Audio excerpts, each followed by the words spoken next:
You start in mind and you're going live. Okay, please go ahead. Yeah, Isha, go ahead. So, a very warm good evening to everyone.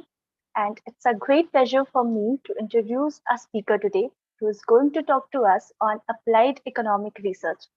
Economics, being a social science, is a part of everyone's day to day life. But due to the technical terms and terminologies that the students of economics learn, people find it a subject not related to reality. In today's session, we'll discuss about one of the branches of economics that links the core economic concepts to the real life scenarios, and that is applied economics. Our speaker for today's session has more than 4 years of experience spanning across the fields of applied economic research and management consulting. Having completed her master's in international and development economics from Yale University and BA honors in economics from Hansraj College, she is currently working as a consultant in the South Asian Region Chief Economist Office at the World Bank. Ma'am has worked as a research associate with the with Massachusetts Institute of Technology and Innovations for Poverty Actions, and also as an associate and senior analyst with Bain and Company for 2 years. Her experience is enriching and her drive to learn has no leaps and bounds. It is an honor to welcome our guest for this session, Ms Preksha Jain, who is an inspiration for all the budding economists. And now I call upon Riya Pawar to introduce the work of our organization. Yeah, thank you, Isha. So, education is a journey from darkness to light, and we all know that education is one of the foundational stones in everybody's life. So, we at Sarkari School, which is an initiative under We Citizen Foundation, seek to highlight importance of education and government education in particular because we think that it has the potential to bring transformation in the society if we emphasize on government education. And policy research and advocacy team is a team that is functional under Sarkari School. So we are actually a team of policy enthusiasts and researchers who are really passionate about research and contemporary social issues. So yeah, with that being said, I would like to now call upon our guest of honor today, Preksha ma'am, to please guide us. So now I would like to give the stage to her. Yeah, please, ma'am. Thank you, Isha. Thank you, Ria, for the warm words of introduction and for also speaking about your organization. And it's an honor for me to be invited to talk to you all and discuss my work as well as my journey.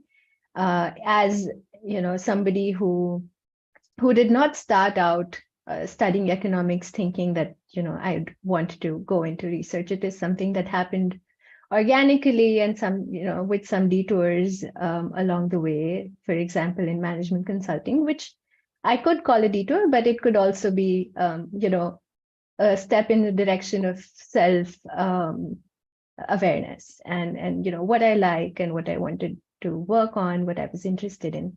So I started off at Hansraj College, after a lot of thought, decided to pursue economics because it linked the real world and the real world issues with like the right kind of nerdiness. At that time, it felt like it was an interesting field as opposed to something like coding or like going into computer science, because there were sort of macroeconomic issues and crises at the time that I was starting to think about what I wanted to do career-wise, and it seemed like the right kind of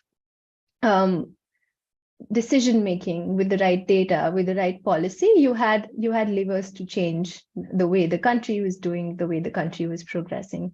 So that's a bit of like background on why I decided to pursue economics. And when I was in Hansraj, I worked with a single-minded focus of getting into Delhi School of Economics for my master's. I had sort of made up my mind that I wanted to at least get to a level in education that I'd be able to understand things deeply, topics deeply, economic issues deeply. So like I started off with that goal, but over a period of time, like when I in the third year when I was like there were pre-placement talks and everybody was looking for jobs. This company called Bain sort of came for our pre-placement talk, and I had randomly applied, without any sort of thoughts or consideration in terms of management consulting was what I wanted to do. So I went along with my friends, got to know what consulting was for the first time. I started like, it sounded interesting to me because there were like challenging problems for businesses that consultants solve, and it was an avenue for me to learn a lot, to grow a lot. So that's something that sounded interesting to me. I submitted my resume, happened to get shortlisted, was not expecting it, and then spent like a bare weekend trying to learn what guesstimates were and what case studies were. And I took the interview and got lucky. I think luck has a big role to play in all the decisions or the opportunities I've got in life. But I think this one was really lucky because I was able to sort of answer the questions properly. The interview went well and I was extended an offer. So at that point of time, I had no intention of like, thinking about research. It was just that I had that drive to learn more and know more about the world, about economics. And so I felt like I could postpone that a little bit. Even though I did get into tele school, I decided to take up the opportunity to work at Bain for a bit, because everybody told me that a couple of years of work experience really opens your mind up and also teaches you, what you like, what you don't like, and what fields you could be interested in that you haven't gotten exposure to yet. So yeah, that was like my 2 years at Bain.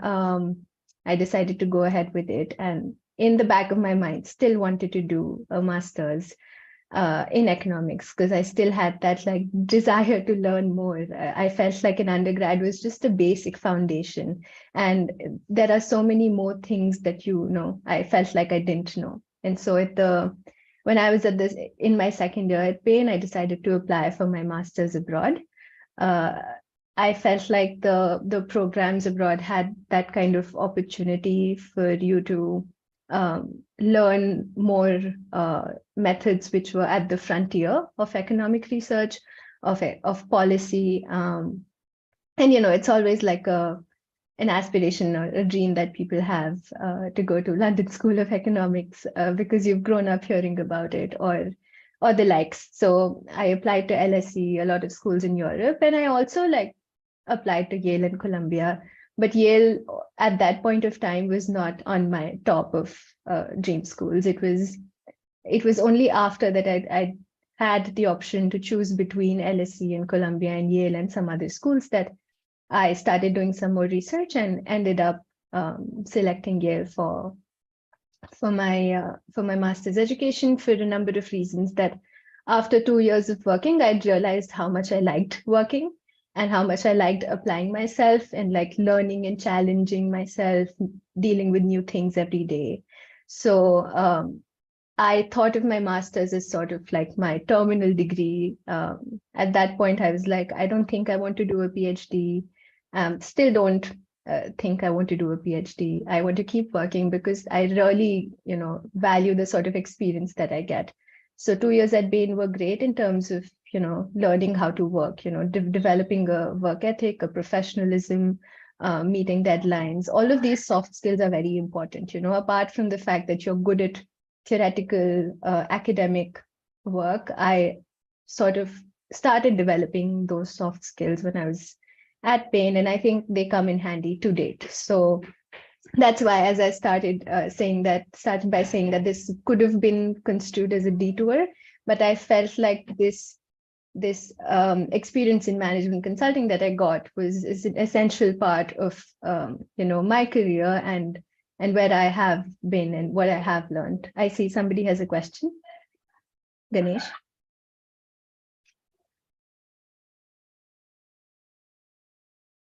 I see a hand raised. Is that by accident?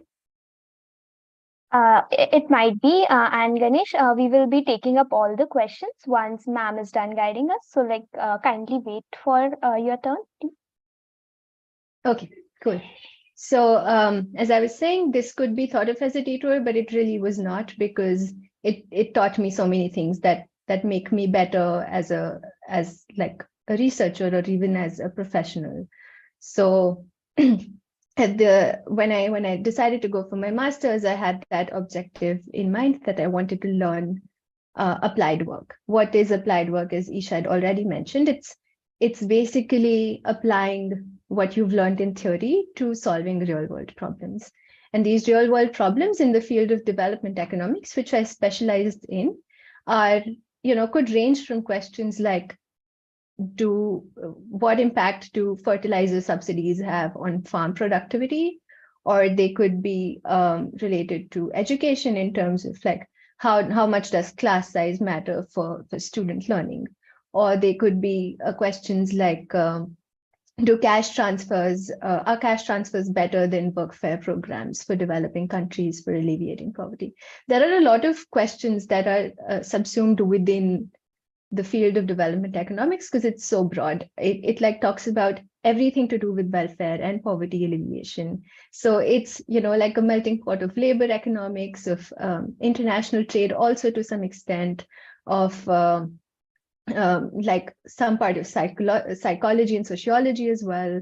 So it's, it's interdisciplinary. That's another thing that I really enjoy about economics, that you could use these methods to answer or apply methods from other disciplines to answer questions that you're interested in, because it's about solving social problems, and social problems are not just, they cannot just be straitjacketed into the field of economics. You have to like borrow from other fields of psychology, sociology, public health, there are so many other fields.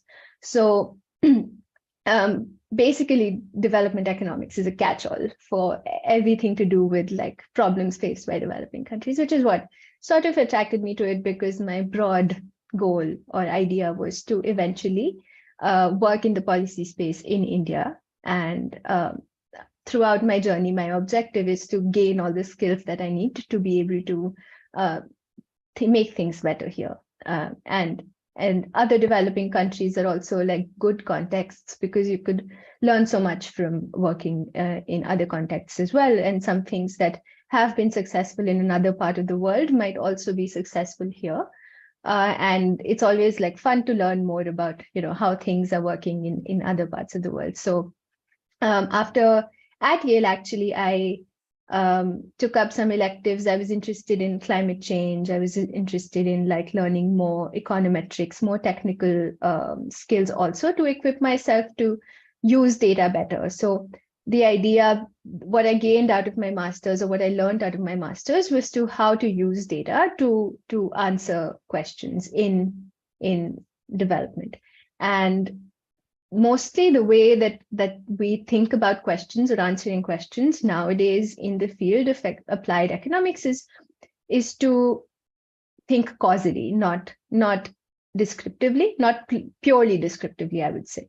Descriptive analysis is helpful, but what a lot of us are interested in is to establish a causal link between an intervention or a policy and the intended effects. So in my master's thesis, we were supposed to write a thesis, and this was in the middle of, like, I graduated in 2020, and so COVID had hit just that year when we were supposed to start writing our thesis. So all of this was under a lot of constraints, data constraints, and virtual learning, but we managed to graduate. I worked on this thesis topic, which was the impacts of an alcohol prohibition policy that was instituted in the state of Bihar on crimes, especially against women.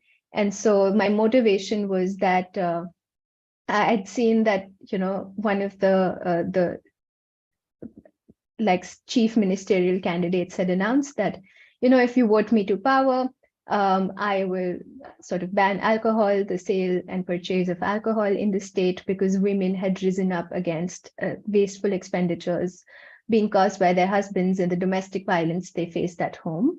That they were sick and tired of. And so they, got together and they protested and their voices were heard. And so when he was elected into power, this ban was instituted. Now, this was a policy that, was enforced. But my question was, can you actually shut down a market and expect it to work as, an economist? And also, did this actually work? Did crimes against women actually reduce? Did this policy have the intended consequences? So this was like my broad idea, my investigation. And I used secondary data because collecting primary data in a short time period and also doing analysis is very difficult. So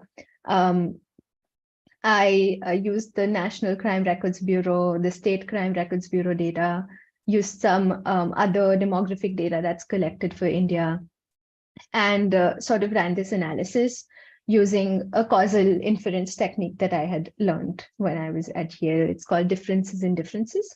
I'm not going to go too technical into it, but it basically allows you to think about what would have happened had this policy not been instituted. And then that you call as a counterfactual. And then you compare it against what actually happened and see the differences. The counterfactual that I used in this case was the state of Jharkhand, because Jharkhand and Bihar were the same state for a very long period of time. They have a very like a shared cultural history. And you obviously run some statistical tests to make sure if that is the right choice or not.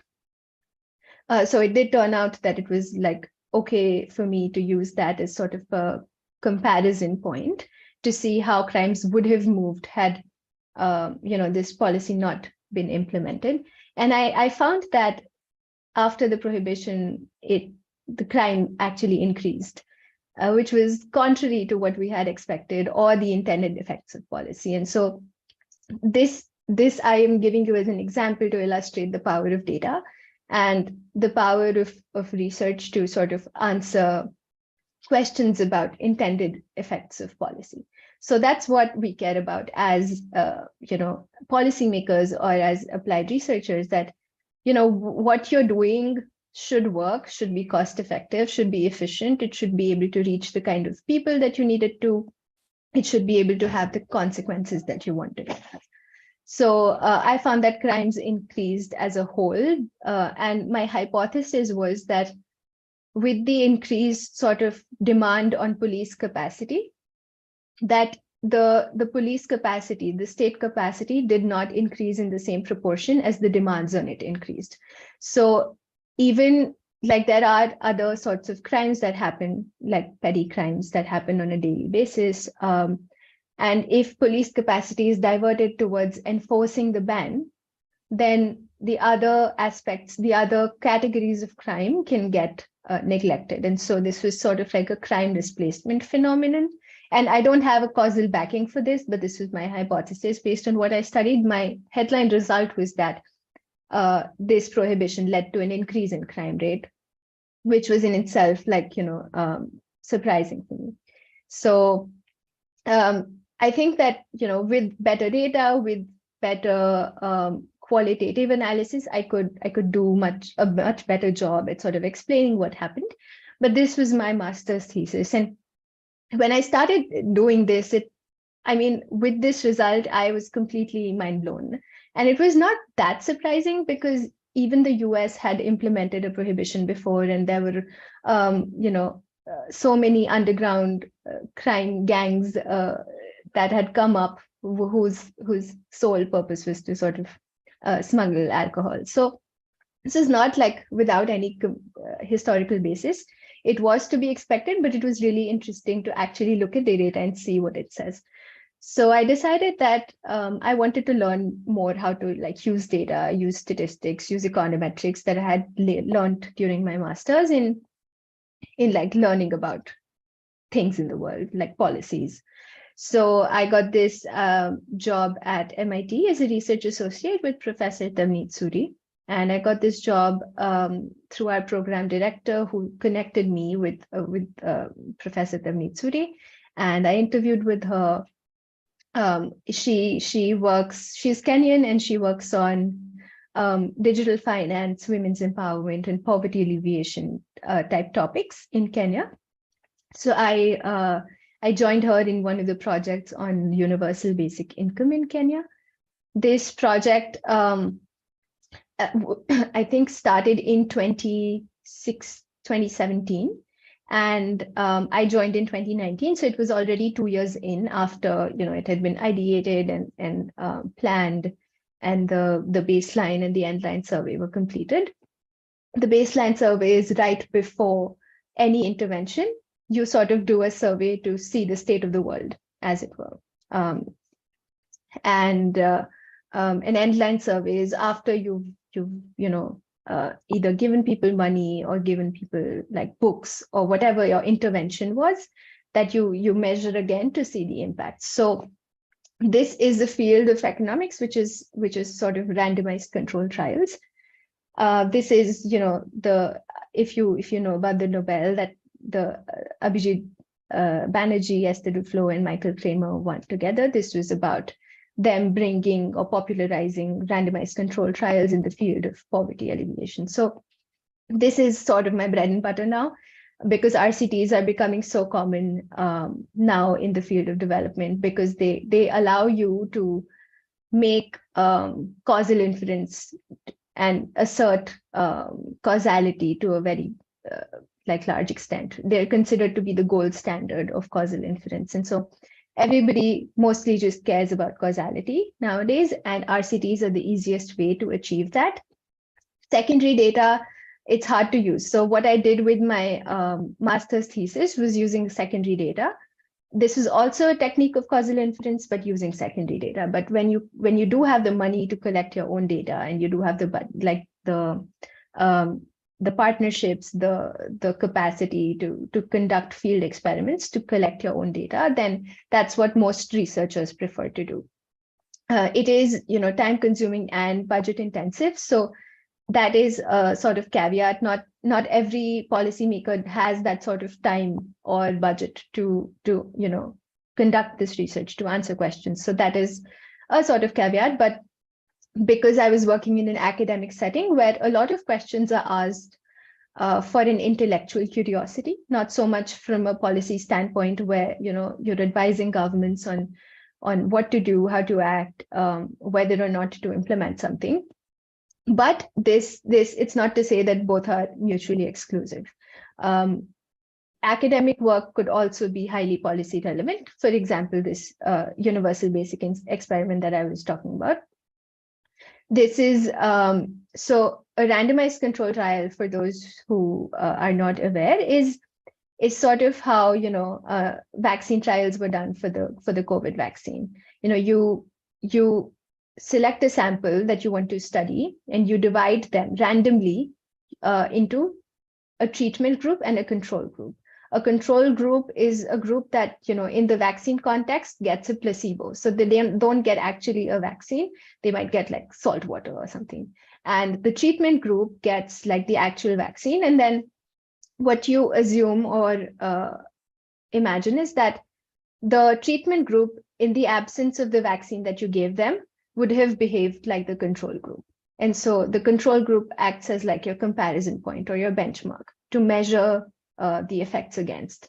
So in a similar context, imagine like a social setting where, if you're doing an education experiment, then you're giving some children like access to books, while you're not giving some other children access to books. And then after a period of time, you measure the test scores for both students, and then you compare like how different were the test scores for students who you do give books for. So giving the books is your intervention here. That's what you're testing out. That's what you want to measure. That's the sort of policy per se here that you're trying to evaluate.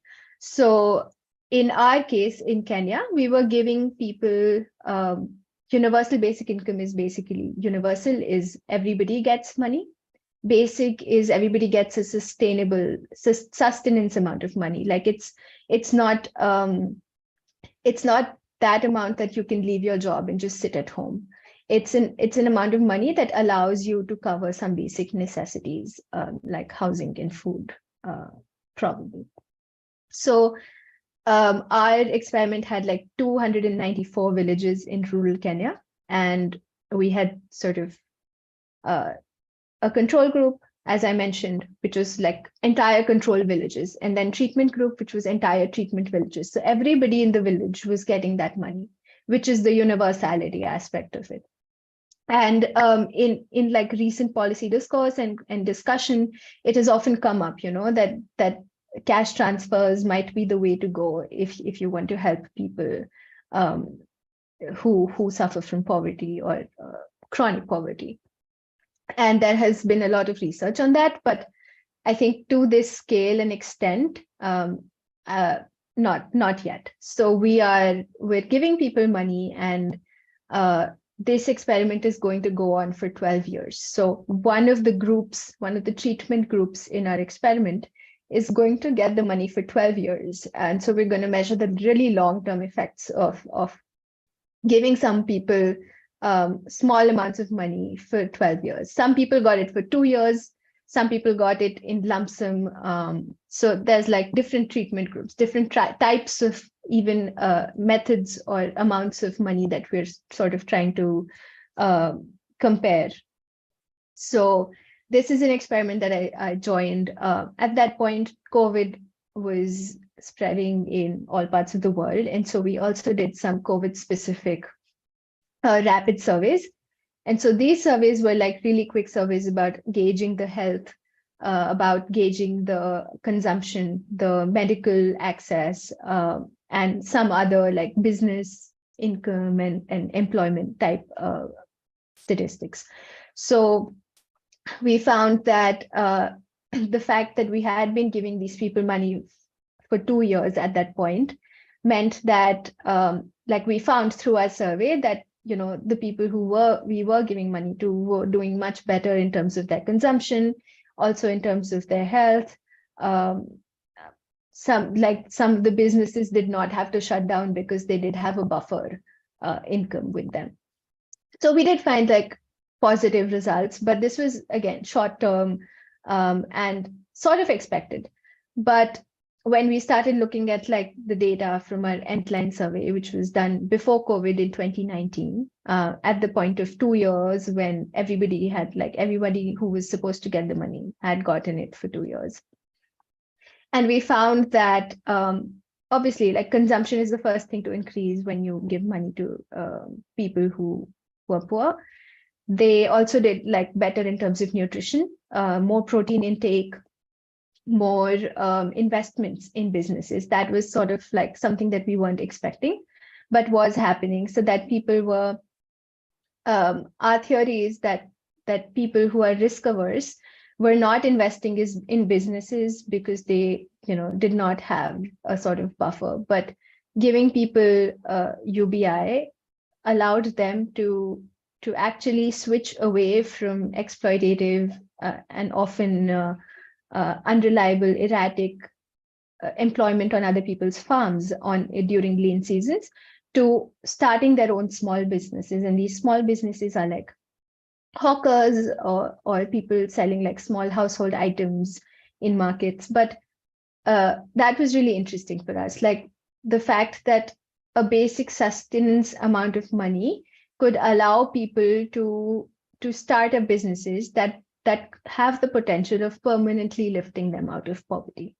And so this is an academic research. This is from like, with the, not in consultation with government. So we're not advising governments, but still the results that we're seeing or what we find from Kenya is something that we could think about in terms of like the scope or the potential of a policy like a universal basic income in a context like India.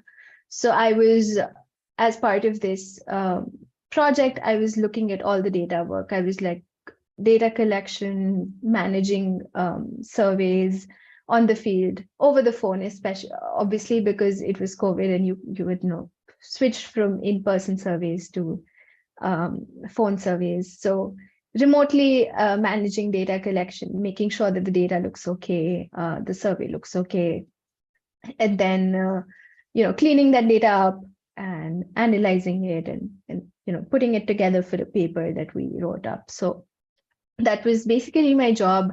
And then after the COVID survey, the endline data came in, which was from 2019, and that was a vast piece of work. Like it's the paper still work in progress. So we're working on because we need to have a coherent story. So one part of the work is just crunching numbers and analyzing data. But once you do have the data, what do you make of it? That's a whole underappreciated, I guess, job or part of the work that I do, that that it is very important to have a story or understand what the numbers say.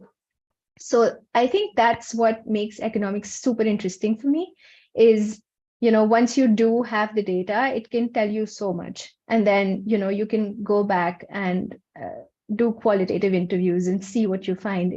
Does that line up with on ground reality in the field?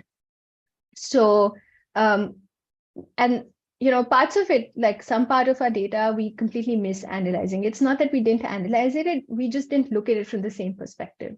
So once you go on the field and you learn, talk to people, then you go back to your data and you're like, does this make sense? And you're like, oh, we completely missed this as researchers because we didn't have feedback from the field.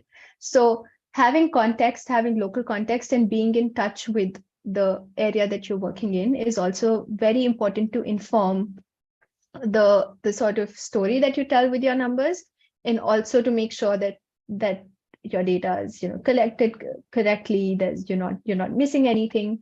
So it's a whole process which starts from ideating, thinking about what you want to study, but it takes a lot of work and a lot of steps to get to something actionable that you can actually tell the world in terms of these are our findings, and this is what we learn, and this is what we may be able to apply to other contexts as well if we want to. So that's the kind of work that I did at MIT. It was all virtual, remote, no it was all work from home basically. So it was just me sitting by myself working on data and teaching myself Stata, because I hadn't worked on Stata before. I'd learned a bit of R when I was in undergrad because I wanted to add some software skills to my CV and also be ready to apply them when needed, because I felt like that was the direction that the world was going in. Data was becoming increasingly important. And I'd already sort of made my decision and not to go into fields like data science, which were more computer science oriented. I wanted to use data for socioeconomic policy. So I guess in the initial years, and I'm still doing that, I've been working on my data skills, making sure that part is out of the way before I become more operational in my work, before I start thinking of ideas of my own and thinking about ways to implement them, which is what coming back now to sort of my journey from MIT to MIT and IPA to the World Bank, which I joined in June of this year. That at the end of these 2 years at MIT, I sort of had a good sense of how to use data, how to manipulate data to analyze it, and all the things that you need in terms of a foundational data skill set.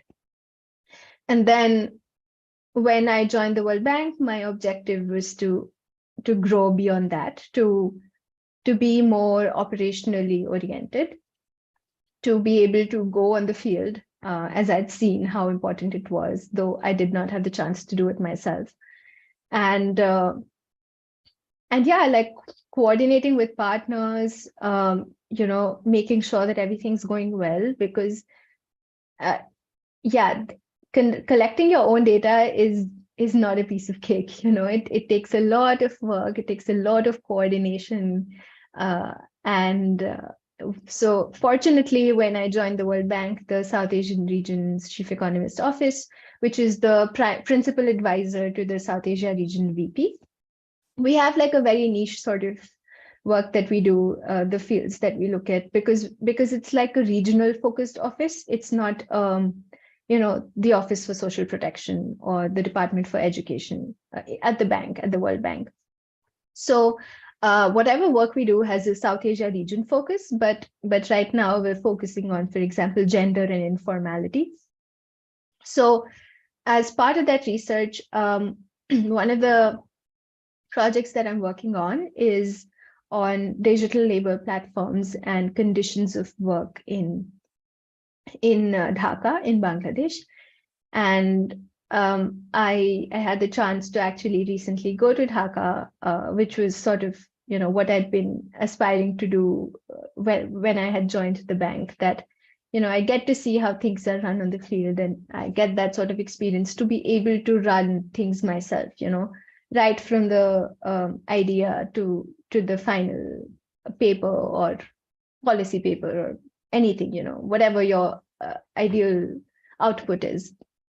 So as part of that study, we're looking at an informal sector in Dhaka, which is a group of domestic workers. So just like in India, we have domestic workers, like Bangladesh is pretty similar culturally. You have domestic workers who come to your house, do your cleaning, cooking, all that same stuff. So they are extremely oppressed, a vulnerable part of society, and because there is no data available on their conditions of work at this point of time, that they're missed in all the formal policies, in government size, in like labor laws. They have no protection. They have basically no rights. So there is an NGO in Bangladesh which is working on mobilizing these domestic workers and training them, and helping them secure their rights. So we partnered with this NGO to evaluate their program. But what we were also interested in was to see that there's another organization in Bangladesh who, has come up with a novel method of like a marketplace of connecting domestic workers with employers digitally.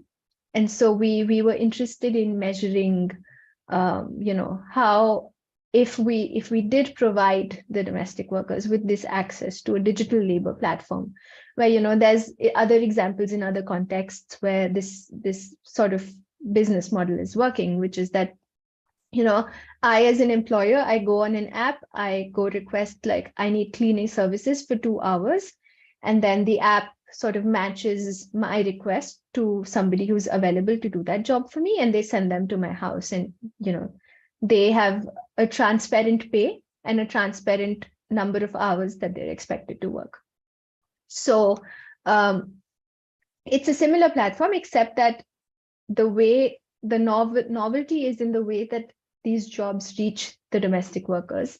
They go to the domestic workers by way of phone calls, and they're automated phone calls, in which they're not expected to be literate. They're not expected to actually type anything or read anything, except the fact that they need to be able to recognize the numbers on their phone keypad, because it works in an IVR system where you press 1 for yes and press 2 for no. So you get a phone call saying, there is work available for you. Are you interested? Press 1 to say yes, press 2 to say no. And then once they press yes, then they get another phone call saying that, it's a cleaning session for 2 hours and you're going to be paid this much. Are you still interested? Press 1.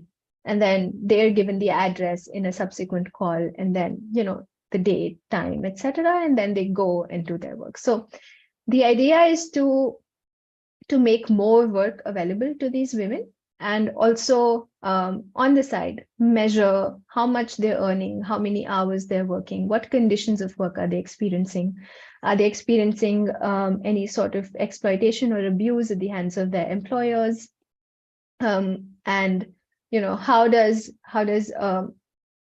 giving them a training, which the NGO that we partnered with is doing, their life skills training and occupational skills training. So life skills training would be like how to be more confident, how to take things into your own hands, how to negotiate wages with your employers, making them think of what they do, the domestic work that they do, less as something that they have to do out of desperation, and more as something that they think of as a profession. And so thinking of themselves as a professional and thinking of the work they do as a profession. So it is about, empowering them to some extent. And then the occupational skills training is about, okay, so how do you operate a pressure cooker? Or how do you do good housekeeping? How do you, like a lot of occupational skills that come in handy when you do domestic work. So it's a full training where you sort of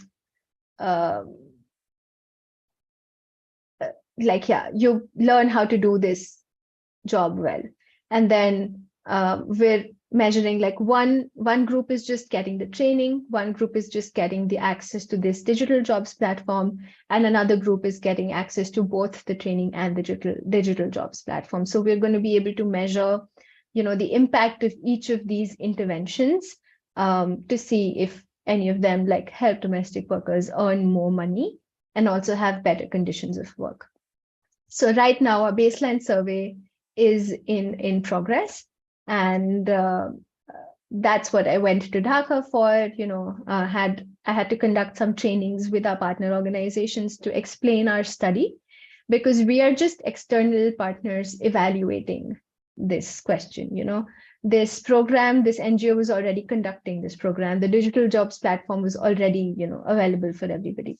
But what we are trying to do is trying to add data to these things, and trying to measure what the conditions of work currently look like, on which there is very little data. If you try to find out how much a domestic worker earns in a month in Bangladesh, it's very hard to find.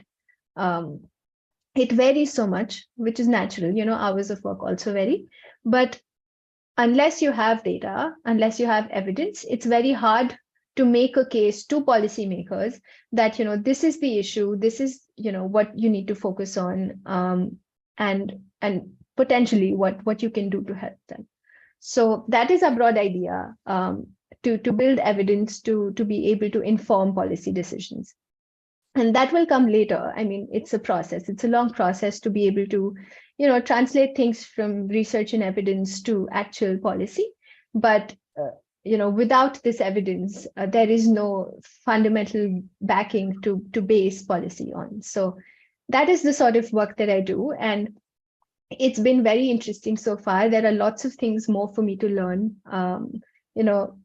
The objective is to learn more every passing day. And I think there's still a very long way to go before I can actually, start running my own experiments and writing my own papers. But my experience at the World Bank and MIT, as well as what I learned at Bain, just together has helped me, learn about how things work in the real world, in the world of applied research. And I'm happy to take questions now. Hi, ma'am. This is Shantanu, one of the intern at Sarkari School. It was really delighted to hear from you all your experiences, how you started your journey. And so, guys, the floor is open for questions. Please raise your hand. I'll call you one by one. So, Isha, you can go ahead with your question first. Okay, so hello, ma'am.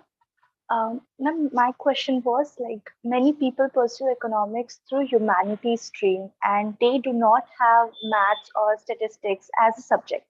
So my question was that what scope do the students pursuing economics without maths have? Honestly speaking, I think it's tough, at least in the field that I work on, because it's mostly based on data.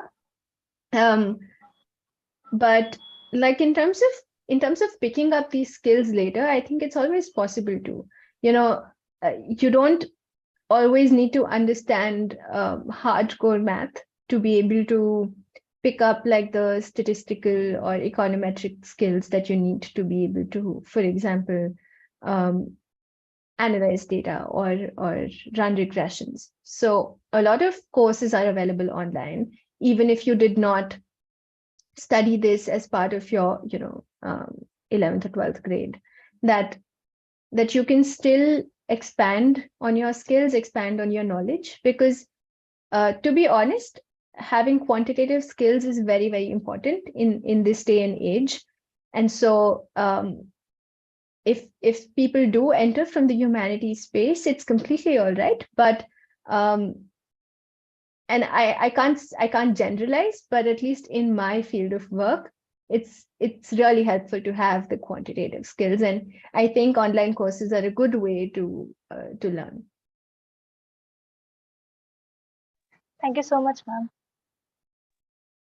Thank you, Isha, for your question. Next, Tanvi, can you go next? Tanya, sorry. Tanya, can you go next? Yes, thank you, Shantanu. Thank you, ma'am, for your such informative discussion. So my question is, like, I being a non-economic student, I like find the concept of economics very difficult. And although it's not that I'm learning every day, and however, recently I have also been engaged in data analysis or economic research, like in many ways. So I would like to know, like, what is the major difference between applied economics and development economics? So there is no difference really. Applied economics is a broader field, and development economics is a subfield of applied econ. Development economics is as a field is more focused on social development, economic development type questions that have a very particular context of developing countries, for example. There could be same development questions that can arise in other developed countries as well, but because most of it has to do with poverty alleviation, that the context like automatically reduces mostly to developing countries. So, but to answer these questions is the tools that you use are sort of in the domain of applied economics. So the methods are applied methods. It's more of like starting your research with a question in mind that is more oriented to like policy rather than thinking about like the theoretical aspects of some statistical models. The statistical models inform the methods, which inform policy at a later point, but the appliedness is more in the tools, in how you answer those questions. And so the techniques that I talked about causal inference, those are all techniques that fall into the domain of like applied work. Thanks, Tanya, for your question. Palak, can you go next? Yes, Your mic. actually, I would like to know that what are the criteria that we should consider while selecting colleges for masters in abroad? Sure. So I had a short list of about 15 colleges, if I'm not wrong. Most of them were in Europe, 2 of them in the US, and I wanted to cast a wide net. I was not very selective in selecting these in these colleges, because I thought that after 2 years of experience in consulting, I don't want to take a chance, comparing with people who are going straight out of their undergrad, who might have a clearer path. I did not have any precedent to go off of in terms of my success when I applied to masters for masters abroad. So I applied to like all the schools that ranked well on one of these ranking websites. then I spoke to some of the students at each school to get a better sense of like how the curriculum looks like and what the atmosphere is. I Googled a lot basically. And then when I applied, after I applied, and once I did have my options, then I started, talking to more students who were also like alumni of the program or part of the program to inform my decisions about, where to go. But at the application stage, 15 schools is a lot. uh, and I think I would have applied to like the top 20 schools in the world, probably. That's a broad decision rule that I had. But there are lots of, like, later I found out there are lots of other programs in the US, for example, who are not like these colleges, probably will not be tier 1 or Ivy League colleges, but they would also have, scholarships. And the programs are not bad at all. They're pretty good. They're pretty advanced. They teach you the same things. It's more about just like the network you build sometimes. If you go to a place like Yale versus you go to another place, the networks differ naturally. But at the end of the day, like, you have to weigh your costs and benefits and make decisions accordingly in terms of funding, which I know is like a big consideration for studying abroad, as well as what you're aiming to learn. But if you have a specialization in mind, what your aspirations look like in terms of future career growth, and where you want to see yourself in like the next 5 years. Do you want to do a PhD? Do you want to keep working? So like some programs are targeted more towards preparing students for a PhD. Some programs are more like, applied, which is what I chose, the applied version. But for example, LSE is a more mathematical program which prepares you for a PhD.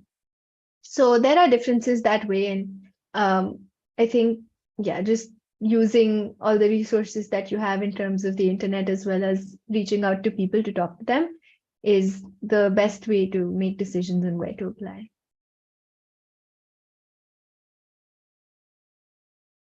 Okay, actually, I'm a little bit confused about this, like, specialization. According to you, like, which is the best specialization? I've heard about international economics, but it's like, yeah, I'm just blank about what are the, scopes and opportunities like we have. So I would like to know about it. I see. Is there anything that you're interested in specific? If you are interested in like a special field, then you should apply for that. But there are a lot of like broad, just masters in economics programs that are out there, which cover a lot of topics, so that you don't have to make that choice when you're applying. But having said that, even my program, even though it was called International and Development Economics, you could customize it the way you wanted to. You could take electives which would, in your other interest areas, which would give you that sort of well-rounded experience at your master's institution that you would ideally want. So you would not always like to restrict yourself to a certain field. You could have wide-ranging interests, and that's what I liked about the schools in the US, which is that they allow you to be more flexible in terms of, other things that you can do. I only applied to Yale and Columbia at the time, and Yale had this option, which was one of the reasons that I was, attracted by it, that, you could make your program your own, even though it's called something, it's like focused on international development. If I was interested in climate, I could take classes in climate change. So you don't always like have to stick to a specialization. And in terms of future scope, it really depends. You could always go for a PhD if you want to go into pure research, or you could choose to work in like multilateral institutions like the World Bank or the IMF or UN the UN network of organizations. But yeah, it really boils down to what you want to do and where you see yourself. It's hard for me to say, no.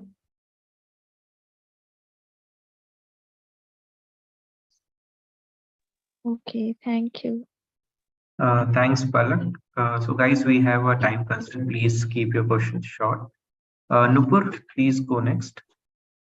Good evening, ma'am. I'm Nupur here. I'm currently doing my undergraduation in economics and also I'm doing actuarial science. So I want to further pursue my field in public finance, like mainly focusing on the central banking. So I was thinking of doing my master's in LSE. So there are 1 year and 2 year routes. So it's a subjective question. But what, according to you, is the best route? Like whether the 1 year or the 2 year route for the central banking course? So I'm not aware of the central banking course at LSE, but They have as far an as I MSc knew, yeah. sorry, go ahead. They have a course named MSc Economics, which prepares students for central banking specifically. Okay, I see. So in my, so this is many years ago now, but when I was applying to LSE, they only let people who did have an undergrad in economics go through the 1 year course. Like the 2 year course was targeted towards students who did not have an undergrad focused in economics. So I'm not sure if that is that's the same in the central banking course that you're talking about, but this was my sort of broad idea or understanding at that point of time, that 2 years might seem better because it allows you to come to the same playing field as people who have done their undergrad from other parts of the world, because Delhi University is great. It like has a great potential, but there are still things that we don't learn as econ undergrads in DU, and that because it's a 3 year course, and sometimes also because like not all the latest research is covered. So a 2 year degree might be better in the way that it gives you more time to adjust and prepare yourself. And a Okay. 1 year is better if you have financial constraints and you're ready to scale a steep learning curve. And yeah, it's just, I think, a matter of how much you can go through in that limited period of time. I personally felt like a 1 year master's was just, it passed very, very quickly, and I wish I could have spent a year more.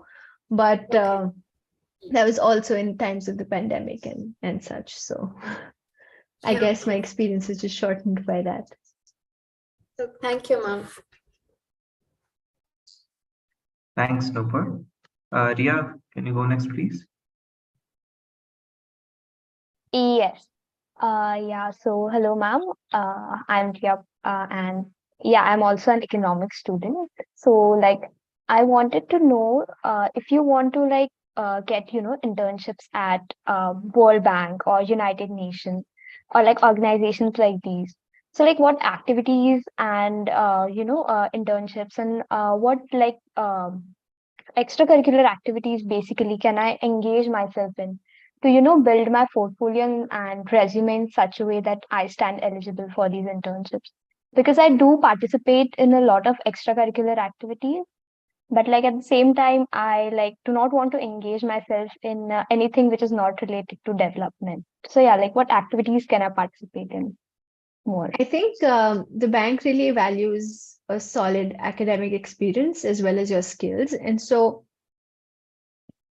first of all, I'm not sure if undergrads can apply for the bank internship program. I think it's, as far as I know, only available for like graduate students. But if that's not the case, then generally speaking, the bank cares more about like what you bring to the table in terms of your skills. If your extracurriculars are helping you build certain skills that you think will be useful when you actually come to work, then think of all the activities you do from that perspective, from that lens, that how much value are they adding to the kind of work or how you would be able to do that work. So I was part of the music society in my undergrad in my first year, but then, I had to leave because it sort of was getting in the way of my academics, and that's not the best balance. I had to choose one or the other, but sometimes you do have to make those decisions to say like what is my higher priority, and give up things accordingly. I guess the extracurriculars matter more when you apply for an MBA, because um, it's, again, I haven't applied abroad for an MBA, but this is what my friends tell me who do, want to do an MBA or who have applied for an MBA, that the extracurriculars matter more there. But when you're looking to work at these organizations, your communication and your skills are key and priorities, not so much the extracurriculars, which are good to have, and are good. For example, if you're part of the leadership team of one of your extracurricular societies, then it teaches you a lot of things. So just like I learned a lot from my experience at Bain, even though it wasn't directly relevant experience, I did acquire a lot of skills that helped me do my work better. And so pick your extracurriculars in a way that help you grow and help you work upon certain things that you think are your weaknesses, or you need more work on, or you need to enhance to be able to stand out. But that is the way you should look at anything that you do apart from studies. Yes, thank you for that answer, ma'am. Thanks, Riya. Samriddhi, please go next. Hello, ma'am. So, yeah, this is my question. So, we study growth strategies in development economics. Are they still used or have become obsolete with the increasing stress on quantitative research? You study growth strategies? Yeah. Well, what do you mean by growth strategies? So, this is not my question. It's someone present in the meeting that you're getting me right. That's the particular. So if you mean like models of growth, or like the solo model and such, they're relevant. Like, they're definitely foundational. They're definitely it's things that you should know, even if you don't directly apply. So a lot of new research, a lot of new modeling has built off of those things. So they give you a framework to think about things. They also give you a framework to understand how to answer questions like these. Because even if they don't seem 100% applicable at the current point of time, they still are important for you to get a sense of how people started thinking about a problem. And so the history of economic thought also has its value. The history of how things have evolved, and then being able to understand, being able to appreciate the fact that every new researcher or every new model that came built upon the previous, and enhanced the previous, or found flaws and then tweaked it accordingly. So just being able to understand how economic thought evolved, or how economic models evolved. And then whenever you read research papers, which I highly recommend everybody to do, because that's not something that we did very frequently as an undergrad at DU, and they tell you a lot about how people think about answering questions, and it's not always straightforward. So you do have to learn or borrow from old models to build your own, and even though they are old, they are valuable, and that's what I'd say. But don't restrict yourself just to the old ideas. Also try to keep abreast of the latest economic research. And that's why I recommend everybody that if you are interested in research, then start reading some papers about any topic that you're interested in, and you'd see that there is a lot to learn, and it'll give you a better perspective whenever you're actually doing your like academic coursework in terms of what you're learning and how it can be applied. Sure, and I hope that helps the person who's asking the question. And I do have a question regarding, the general scope for someone who is a political science, or say a background in international relations or political science in World Bank or other agencies, just in terms of job opportunities. So I had a classmate at Yale who was also my roommate later.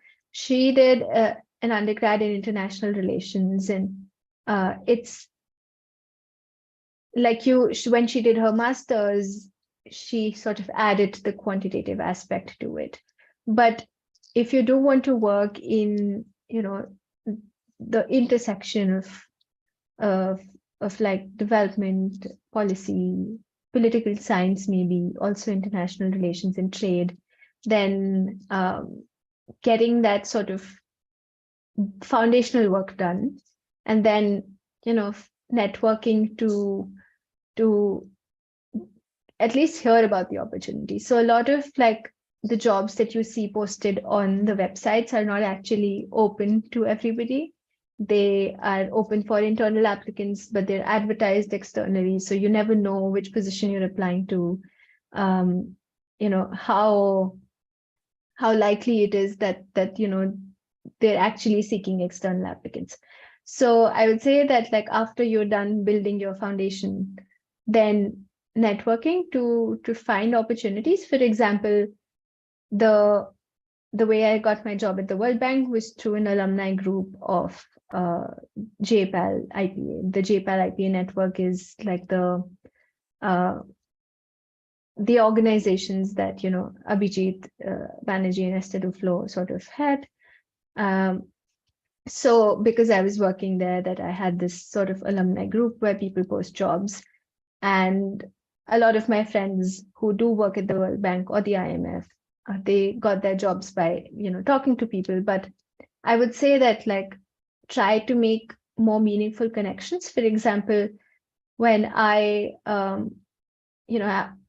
if at any point of time I have questions about my career decisions or like jobs related questions, I contact alumni of my program at Yale, because likelihood is that because somebody somewhere would have gone through the same decision at some point of time, they might also be working at the place that you're looking to work at, that they will be able to provide you with much better guidance as well as support or help in terms of seeking jobs and like reaching to the right people and reaching in a way that is more meaningful, more organic, less superficial, like really helps. So networking meaningfully and making sure that the connections you have, like they do last, and they do like it's you also help people and then people also help you. It's a whole circle. So you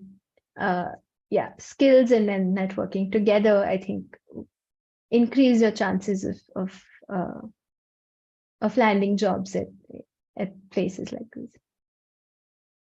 Thank you so much.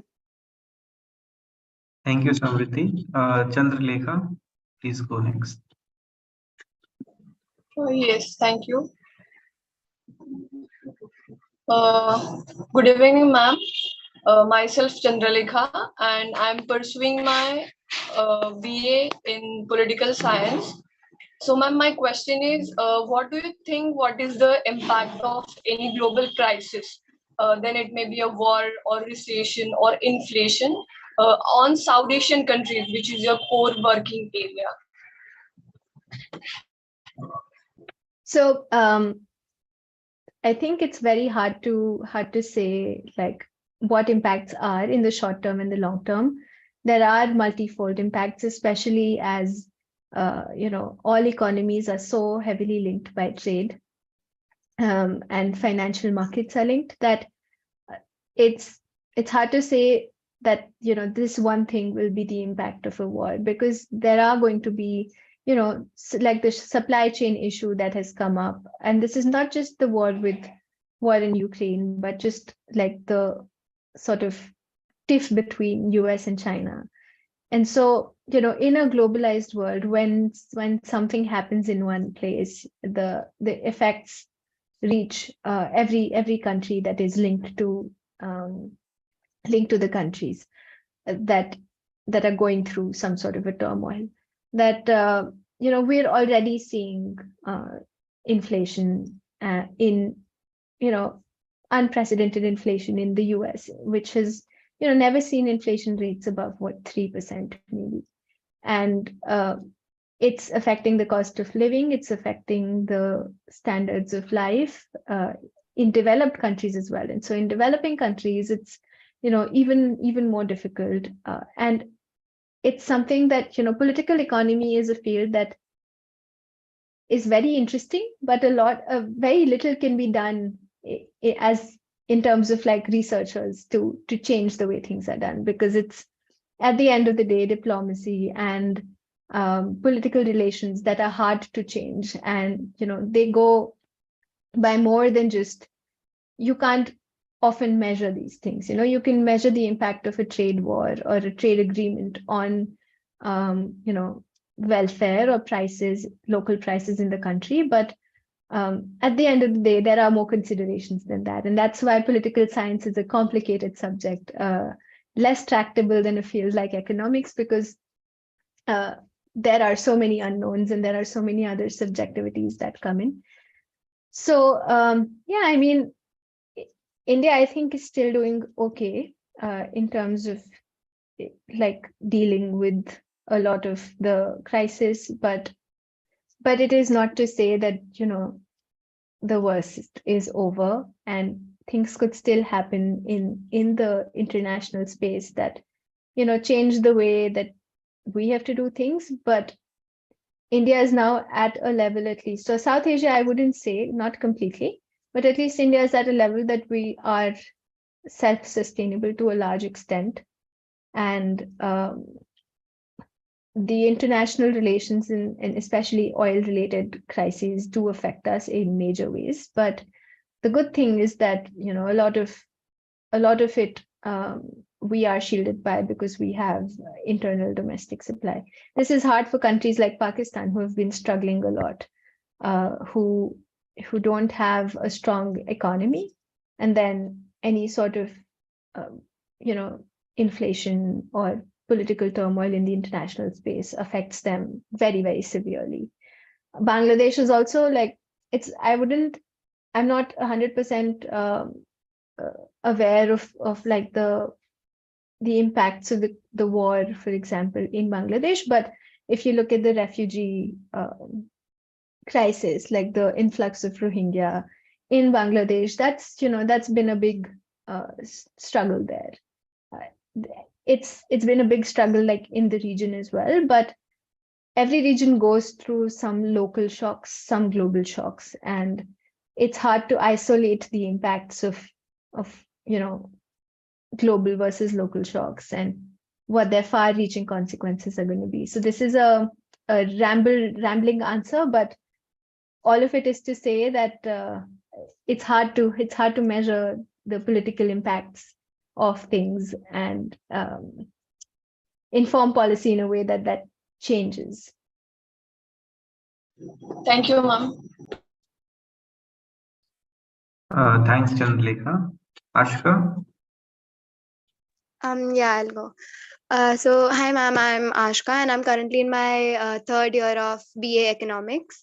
So I'm amidst enrolling for universities for my masters. So as you said that you had like applied for a lot of universities in Europe, I'm gonna be applying in France mainly.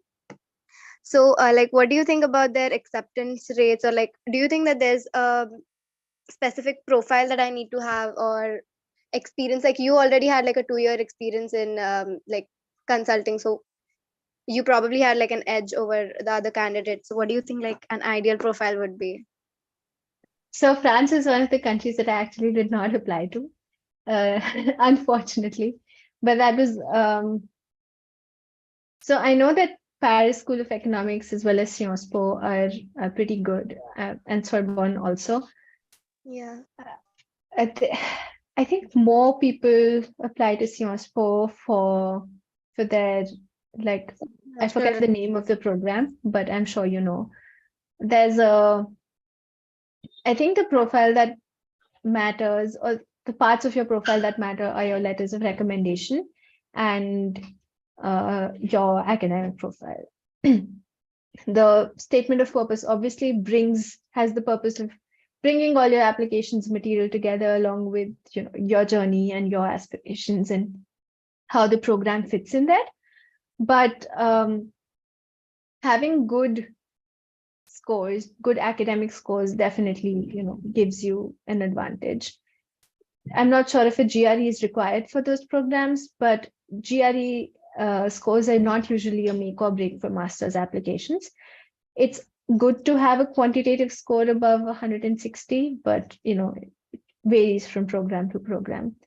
And I think in India, letters of recommendation are not that important, but wherever I've applied abroad, these letters really make a difference. And so make sure that you choose your letter writers wisely, and they know you well enough to write a substantive, a good letter for you.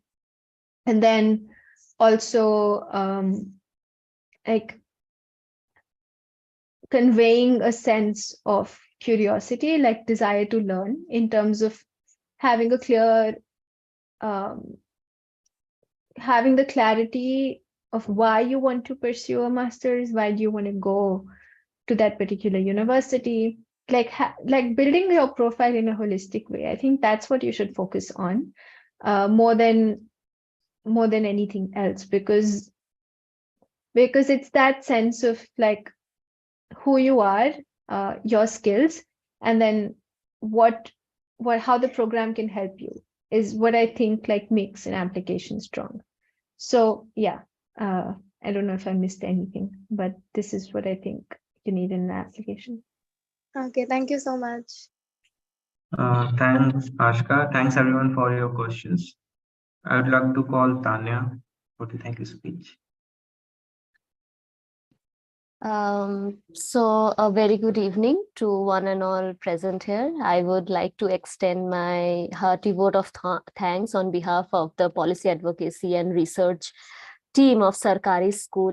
So as most of the people here are from various background, and for a non-economic background student like me, it was really easy to comprehend about concepts like you shared, like about the causal inferences, the differences in indifferences, the control trials, as well as other nuances of how the digital labor screening, as well as integrating AI in policy making. So yeah, thank you so much, ma'am, for enlightening us with your knowledge as well as experience. And I would also like to extend my heartfelt gratitude to our mentor, Abhishek Ranjan sir, who guided us throughout this journey of learning. And I would also like to congratulate to all our Sarkari School team members for making this session a successful one. So thank you, Ria, Isha, Shantanu, Samriddhi, and all of you present here. And we are really looking forward to conduct more such sessions with you in the near future. So thank you so much, ma'am.